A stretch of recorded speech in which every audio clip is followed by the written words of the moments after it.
Welcome back to Positive Energy. I'm Nicole Gaines, and we are in day 41 of our Bible in 1 Year reading challenge. We have been following the Bible in 1 Year plan with Nicky Gumbel. You can find that at Bible.com on your computer or through the Holy Bible app on your cell phone or tablet. If you've missed any days, they're always available on our channel's homepage. All right, let's get started. Psalm chapter 19, verses 7 through 14. The law of the Lord is perfect, reviving the soul. The testimony of the Lord is sure, making wise the simple. The precepts of the Lord are right, rejoicing the heart. The commandment of the Lord is pure, enlightening the eyes. The fear of the Lord is clean, enduring forever. The rules of the Lord are true and righteous altogether. More to be desired are they than gold, even much fine gold, sweeter also than honey, and drippings of the honeycomb.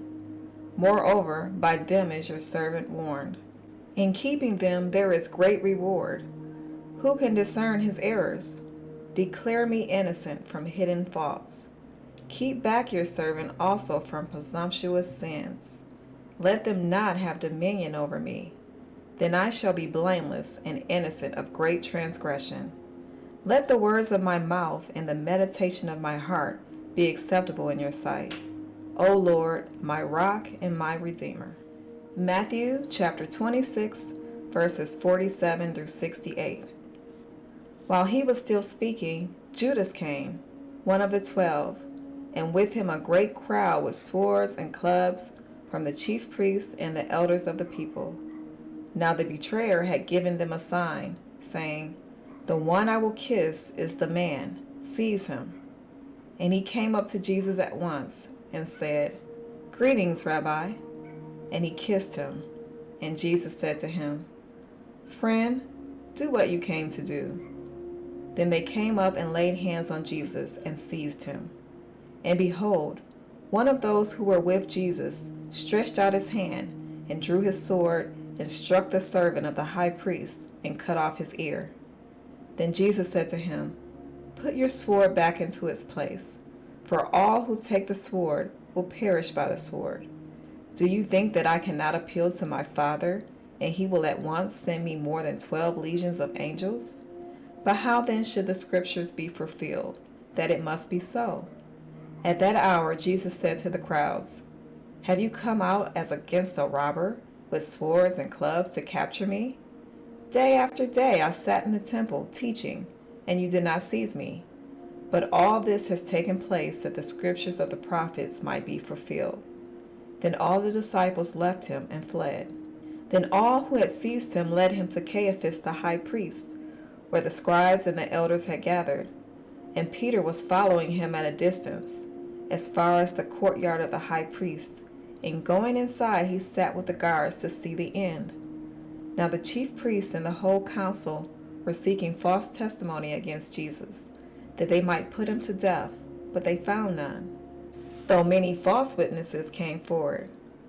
At last 2 came forward and said, "This man said, 'I am able to destroy the temple of God and rebuild it in 3 days.'" And the high priest stood up and said, "Have you no answer to make? What is it that these men testify against you?" But Jesus remained silent.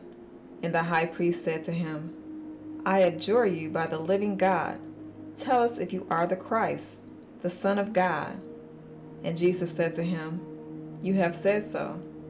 But I tell you, from now on you will see the Son of Man seated at the right hand of power and coming on the clouds of heaven." Then the high priest tore his robes and said, "He has uttered blasphemy. What further witnesses do we need? You have now heard his blasphemy. What is your judgment?" They answered, "He deserves death." Then they spit in his face and struck him, and some slapped him, saying, "Prophesy to us, you Christ. Who is it that struck you?" Exodus chapter 6, verses 13 through 30. But the Lord spoke to Moses and Aaron and gave them a charge about the people of Israel and about Pharaoh, king of Egypt, to bring the people of Israel out of the land of Egypt. These are the heads of their fathers' houses: the The sons of Reuben, the firstborn of Israel, Hanak, Palu, Hezron, and Carmi. These are the clans of Reuben. The sons of Simeon, Jemuel, Jamin, Ohad, Jachin, Zohar, and Shaul, the son of the Canaanite woman. These are the clans of Simeon. These are the names of the sons of Levi according to their generations: Gershon, Kohath, and Merari. The years of the life of Levi being 137 years. The sons of Gershon, Libni, and Shimei by their clans. The sons of Kohath, Amram, Izhar, Hebron, and Uzziel. The years of the life of Kohath being 133 years. The sons of Merari, Mali, and Mushi. These are the clans of the Levites according to their generations. Amram took his wife Jochebed, his father's sister, and she bore him Aaron and Moses. The years of the life of Amram being 137 years. The sons of Izhar, Korah, Nepheg, and Zikri. The sons of Uzziel, Mishael, Elisaphan, and Zithri. Aaron took his wife Elisheba, the daughter of Amminadab, and the sister of Nashon, and she bore him Nadab, Abihu, Eleazar, and Ithamar. The sons of Korah, Asir, Elkanah, and Abiasaph. These are the clans of the Korahites. Eleazar, Aaron's son, took as his wife one of the daughters of Putiel, and she bore him Phinehas. These are the heads of the fathers' houses of the Levites by their clans. These are the Aaron and Moses to whom the Lord said, "Bring out the people of Israel from the land of Egypt by their hosts." It was they who spoke to Pharaoh king of Egypt about bringing out the people of Israel from Egypt, this Moses and this Aaron. On the day when the Lord spoke to Moses in the land of Egypt, the Lord said to Moses, "I am the Lord. Tell Pharaoh king of Egypt all that I say to you." But Moses said to the Lord, "Behold, I am of uncircumcised lips. How will Pharaoh listen to me?" Exodus chapter 7. And the Lord said to Moses, "See, I have made you like God to Pharaoh, and your brother Aaron shall be your prophet. You shall speak all that I command you, and your brother Aaron shall tell Pharaoh to let the people of Israel go out of his land. But I will harden Pharaoh's heart, and though I multiply my signs and wonders in the land of Egypt, Pharaoh will not listen to you. Then I will lay my hand on Egypt, and bring my hosts, my people the children of Israel, out of the land of Egypt by great acts of judgment. The Egyptians shall know that I am the Lord when I stretch out my hand against Egypt and bring out the people of Israel from among them." Moses and Aaron did so. They did just as the Lord commanded them. Now Moses was 80 years old, and Aaron 83 years old when they spoke to Pharaoh. Then the Lord said to Moses and Aaron, "When Pharaoh says to you, 'Prove yourselves by working a miracle,' then you shall say to Aaron, 'Take your staff and cast it down before Pharaoh, that it may become a serpent.'" So Moses and Aaron went to Pharaoh and did just as the Lord commanded. Aaron cast down his staff before Pharaoh and his servants, and it became a serpent. Then Pharaoh summoned the wise men and the sorcerers, and they, the magicians of Egypt, also did the same by their secret arts. For each man cast down his staff, and they became serpents. But Aaron's staff swallowed up their staffs. Still, Pharaoh's heart was hardened, and he would not listen to them, as the Lord had said. Then the Lord said to Moses, "Pharaoh's heart is hardened. He refuses to let the people go. Go to Pharaoh in the morning, as he is going out to the water. Stand on the bank of the Nile to meet him, and take in your hand the staff that turned into a serpent. And you shall say to him, 'The Lord, the God of Hebrews, sent me to you, saying, Let my people go, that they may serve me in the wilderness. But so far you have not obeyed. Thus says the Lord, By this you shall know that I am the Lord. Behold, with the staff that is in my hand, I will strike the water that is in the Nile, and it shall turn into blood. The fish in the Nile shall die, and the Nile will stink, and the Egyptians will grow weary of drinking water from the Nile." And the Lord said to Moses, "Say to Aaron, take your staff and stretch out your hand over the waters of Egypt, over their rivers, their canals, and their ponds, and all their pools of water, so that they may become blood. And there shall be blood throughout all the land of Egypt, even in the vessels of wood and in the vessels of stone. Moses and Aaron did as the Lord commanded. In the sight of Pharaoh and in the sight of his servants, he lifted up the staff and struck the water in the Nile. And all the water in the Nile turned into blood. And the fish in the Nile died, and the Nile stank, so that the Egyptians could not drink water from the Nile. There was blood throughout all the land of Egypt. But the magicians of Egypt did the same by their secret arts. So Pharaoh's heart remained hardened, and he would not listen to them, as the Lord had said. Pharaoh turned and went into his house, and he did not take even this to heart. And all the Egyptians dug along the Nile for water to drink, for they could not drink the water of the Nile. 7 full days passed after the Lord had struck the Nile. Exodus chapter 8. Then the Lord said to Moses, "Go in to Pharaoh and say to him, 'Thus says the Lord, let my people go that they may serve me. But if you refuse to let them go, behold, I will plague all your country with frogs. The Nile shall swarm with frogs that shall come up into your house, and into your bedroom, and on your bed, and into the house of your servants and your people, and into your ovens and your kneading bowls. The frogs shall come up on you and on your people, and on all your servants.'" The Lord said to Moses, "Say to Aaron, stretch out your hand with your staff over the rivers, over the canals, and over the pools, and make frogs come up on the land of Egypt."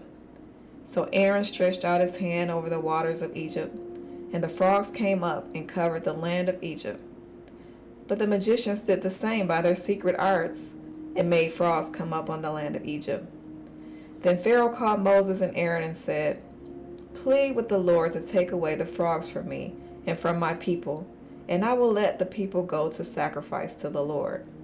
Moses said to Pharaoh, "Be pleased to command me when I am to plead for you and for your servants and for your people, that the frogs be cut off from you and from your houses, and be left only in the Nile." And he said, "Tomorrow."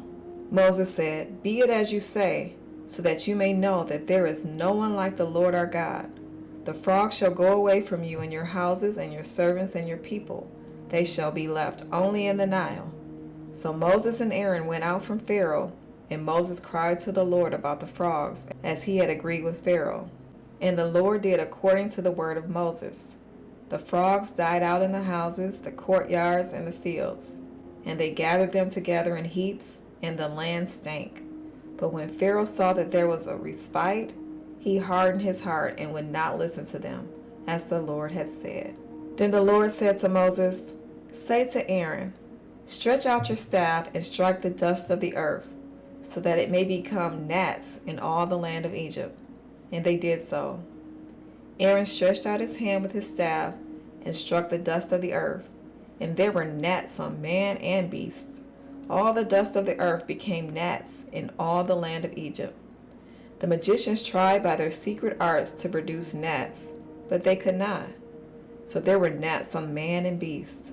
Then the magicians said to Pharaoh, "This is the finger of God." But Pharaoh's heart was hardened, and he would not listen to them, as the Lord had said.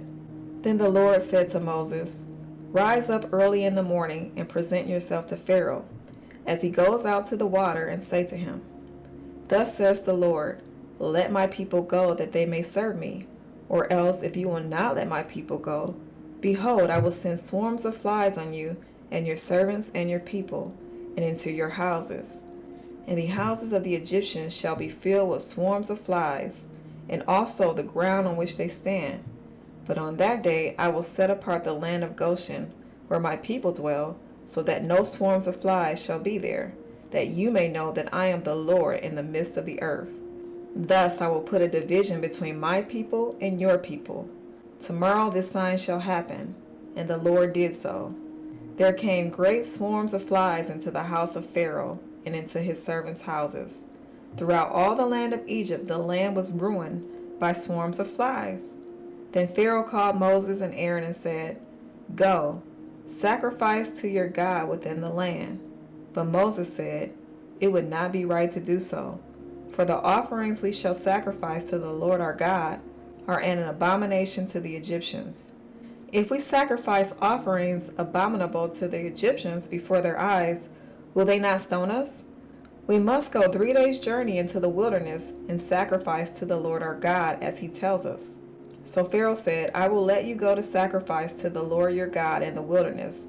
Only you must not go very far away. Plead for me. Then Moses said, Behold, I am going out from you, and I will plead with the Lord that the swarms of flies may depart from Pharaoh, from his servants, and from his people tomorrow. Only let not Pharaoh cheat again by not letting the people go to sacrifice to the Lord. So Moses went out from Pharaoh and prayed to the Lord. And the Lord did as Moses asked, and removed the swarms of flies from Pharaoh, from his servants, and from his people. Not one remained. But Pharaoh hardened his heart this time also, and did not let the people go. That is our Bible reading for today. Be sure to mark your progress on the lesson plan and read today's devotional. The devotional will help you to understand more of what we just read. As always, thank you for reading with me, and I'll see you tomorrow. Have a blessed day.